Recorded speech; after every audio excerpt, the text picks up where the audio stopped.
መልካም ዜና አለን። thedeeperwalk.com ኤልሳና ዘላለም ተባረኩ። እግዚአብሔር እናመሰግናለን። ዛሬ ደግሞ የምንመለከተው መልካም ዜና በመጨረሻው ዘመን አለ ወይ? እርግጥ አለ።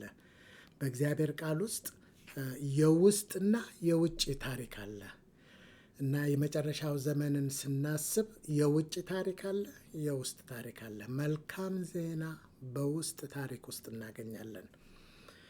በመጨረሻው ዘመን ይላል የእግዚአብሔር ቃል በዳንኤል ላይ ትንቢተ ዳንኤል ላይ እውቀት ይበዛል ይላል። እውነት እውቀት በዛ፣ በሳይንሱ በቴክኖሎጂው። ያ ብቻ ሳይሆን በእግዚአብሔር ቃል ብዙ እውቀት በዛ። አንዳንድ ጊዜ የምንሰማው የሚያስደነግጥ ነው፣ የሚያስፈራ ነው እና ፍልስፍናው በዛ፣ አስተሳሰቡ በዛ፣ መራቀቁ በዛ፣ ሶፊስቲኬሽን በዛ።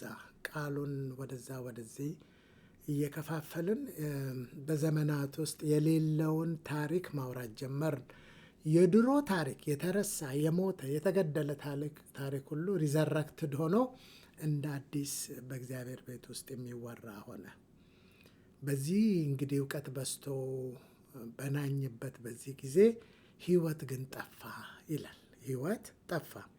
የእግዚአብሔር ቃል ሁለተኛ ጢሞቴዎስ ምዕራፍ 3 ላይ ከቁጥር 1 እስከ 5 እንዲህ ይላል። ነገር ግን በመጨረሻው ቀን የሚያስጨንቅ ዘመን እንዲመጣ ይህን እወቅ ይላል። ይሄ የውጭ ታሪክ ነው። የውስጥ ታሪክ አለ ብያችኋለሁ። መልካም ዜና አለ ብያችኋለሁ። ታገሱኝ።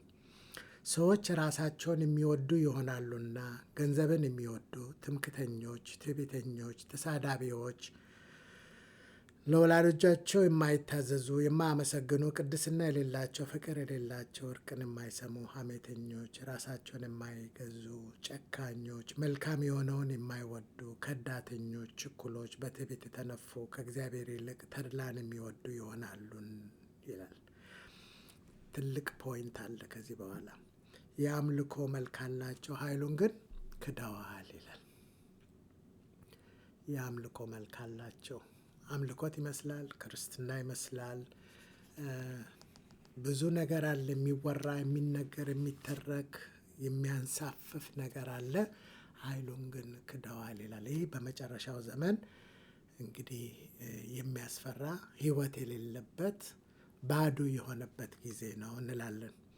ነገር ግን ሌላ ታሪክ ደግሞ አለ። በመጨረሻው ዘመን በትንቢተ ኢዩኤል ላይ የተነገረው ሌላ ታሪክ አለ። ያ ታሪክ የዘመናችን ታሪክ እንደሆነ በሐዋርያት ሥራ ላይ ተጠቅሷል። የሐዋርያት ሥራውን አነባለሁ።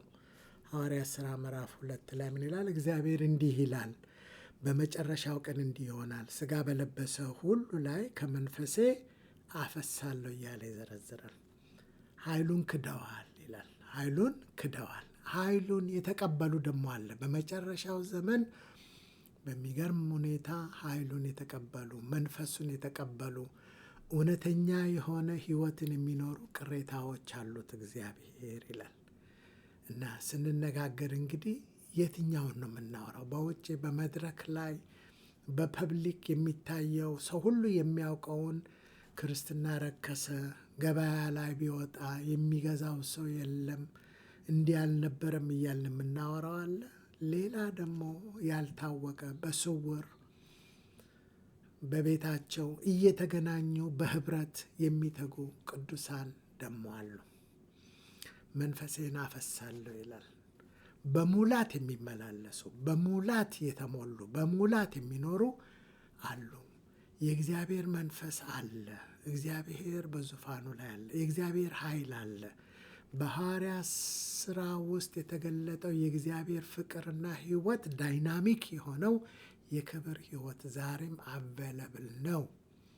ለምንሰማ ለተጠጋ ነው። አንተ ትሻለናለህ ብለን ወደ እርሱ ጠጋ ብንል ይሄ ሕይወት አለ። በግል ብቻ አላልኩም፣ በህብረትም አለ። እንደ አካልም ይሄ ሕይወት ይገለጣል። እንደ አካልም ይገለጣል እና የውጭና የውስጥ ታሪክ አለ። ሌላ ላንብላችሁ። ሐዋርያት ማቴዎስ ወንጌል ምዕራፍ 24 ላይ የውጭው ታሪክ ላንብብላችሁ። በዚያን ጊዜ ለመከራ አሳልፈው ይሰጧችኋል፣ ይገድሏችሁማል። ስለ ስሜም በአሕዛብ ሁሉ የተጠላችሁ ትሆናላችሁ። በዚያን ጊዜም ብዙዎች ይሰናከላሉ፣ እርስ በርሳቸውም አሳልፈው ይሰጣጣሉ፣ እርስ በርሳቸውም ይጣላሉ። ብዙ ሐሰተኞች ነቢያትም ይነሳሉ፣ ብዙዎችንም ያስታሉ። ከአመፅም ብዛት የተነሳ የብዙ ሰዎች ፍቅር ትቀዘቅዛለች። እስከ መጨረሻ የሚጸና ግን እርሱ ይድናል። ይህ እንግዲህ የውጭ ታሪክ ነው። የውጭ ታሪክ መስዳፕ ነው። የሚያስደስት ነገር የለም። መከራ ነው። ፍቅር የለም። መከዳዳት ነው። መጠላላት ነው። ሕዝብ በሕዝብ ላይ እያለ ተፈጥሮ ራሱ መሸከም አትችልም። የተፈጥሮ የምድር መንቀጥቀጥ ተፈጥሮ ራሱ ትናወጣለች። ጊዜው መጥፎ ነው። የሚወራ ሁሉ መጥፎ ነው። በመጨረሻው ዘመን ሰው እውቀት ባካበተ ጊዜ፣ ባወቀ ጊዜ፣ ተረዳ በተባለ ጊዜ መፍትሄ ግን ሊያመጣ አይችልም፣ አልቻለምም። እዚህ ውስጥ ግን የተደበቀ የውስጥ ታሪክ አለ። ልቀጥል። ቁጥር 14 ላይ እንዲህ ይላል፣ ለአሕዛብም ሁሉ ምስክር እንዲሆን ይህ የመንግሥት ወንጌል በዓለም ሁሉ ይሰበካል፣ በዚያ ጊዜም መጨረሻው ይመጣል። አይገርምም? ምንድን ነው እያለ ያለው? ሚሽን እየሰጠን ነው። we are people of mission። ተልእኮ ያለን ሕዝብ ነን። ተልእኮ ያለንን። ያ ተልእኮ ምንድን ነው? ወንጌልን ለዓለም ማዳረስ። ይህንን የምስራች የሚነገርበት ጊዜ ነው። በዚህ በክፉ ጊዜ፣ በዚህ በጨለማ ጊዜ የበለጠ የክርስቶስን ብርሃን የምናበራበት ጊዜ ነው። እጅግ ድቅድቅ በሆነ ጨለማ ብርሃን እጅግ ደምቆ እንደሚበራ እንደዛ ሚሽን አለን፣ ተልእኮ አለን፣ ዓላማ አለን፣ ፐርፐዝ አለን እያለ ነው።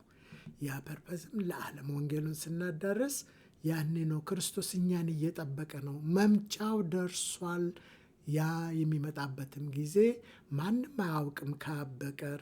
ነገር ግን ማፍጠንና ማቻኮል የምንችለው እኛ ነን። ያም ወንጌልን ለዓለም ሁሉ ስናዳርስ የሚለው ሀሳብ ነው። አያችሁ፣ መልካም ዜና ሚሽን አለን። እኛ ዝም ብለን የምንኖር አይደለም። ዝም ብለን እየተዋከብን እየተጨነቅን እየተረበሽን የምንኖር ሳይሆን ዓላማ አለን፣ ፐርፐዝ አለን። የመንግስቱ የክርስቶስ ኢየሱስ ምጽአት በደጅ ነውና እሱ ይመጣ ዘንድ ወንጌልን ለማዳረስ ሂዱ፣ ወደ ዓለም ሁሉ ሂዱ፣ ምስክሮቼ ሁኑ። በዚህ በከፋ ዘመን ምስክሮቹ እንሆን ዘንድ ነው። ሌላ ደግሞ ድንቅ የሆነ የውስጥ መልካም ዜና በመጨረሻው ዘመን ይኸውላችሁ። የእግዚአብሔር ቃል ምን ይላል? አንደኛ ቆሮንቶስ ምዕራፍ 1 ላይ